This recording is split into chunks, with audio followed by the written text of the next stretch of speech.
Oiwa, the ghost of Yotsuya. In the narrow alleys of Edo, where lanterns sway like ghosts in the night and the past never truly sleeps, there once lived a woman named Oiwa.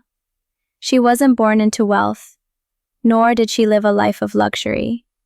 But her heart was pure. Oiwa had known hardship but never hatred until love turned bitter. Her husband, Iyemon, was once a samurai, proud, honorable, but those days had crumbled like old stone. Now he was nothing more than a ronin, a masterless warrior with empty hands and a rotting soul. Still, Oiwa loved him. She believed in him. Even when he grew cold, even when his ambition whispered things in the dark, she stayed, loyal, devoted. She bore him a child. She took care of the home, starved so he could eat, prayed so he could rest. And how did he repay her? With poison. It started with small things. Oiwa's appetite vanished. Her skin turned pale, like the first snow of winter. Then came the swelling, red, angry boils across her face.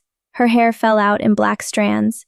She was told it was illness, that it would pass, but it wasn't. The poison had done its work. And one day, as she combed her hair, her scalp tore open. Flesh peeled back like paper. The mirror she held reflected not her beauty, but a monster. She collapsed. And there, lying broken on the tatami mat, she saw something that shattered her soul. A crumpled letter, stained with ink and perfume. It was from Iyemon, to a woman named Ome. Words of love, promises of marriage, a future, without Oiwa. The pain of betrayal burned deeper than the poison. Oiwa's scream echoed through the house. Some say she clawed at her own face in despair. Others say she rose, took her husband's blade, and drove it into her heart. But however she died, she did not die alone. She took her sorrow with her, and it clung to her like her tattered white kimono. The night of Iemon's wedding to Ome was cursed from the beginning. The guests felt it. The air was heavy. The lanterns flickered for no reason. As Iyemon lifted the veil to kiss his bride, it wasn't Ome's face that greeted him.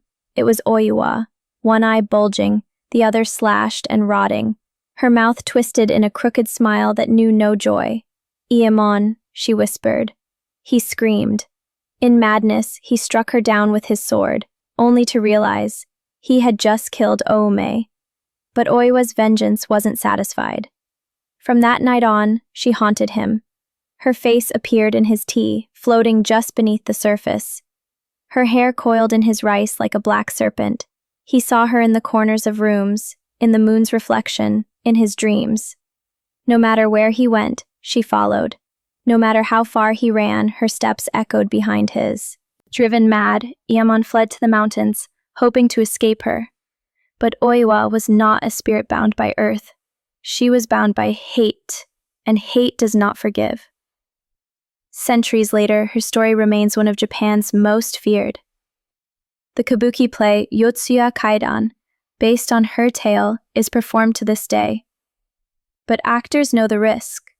So if you ever visit an old shrine in Tokyo, and you see a stone marked with her name, leave a flower, whisper a prayer, because Oiwa's ghost does not sleep. And if she sees her story told without honor, she may come looking for you next. Thank you for listening. This has been Oiwa, the ghost of Yotsuya, told by SpiritEcho. Until next time, keep your mirrors covered and your doors locked.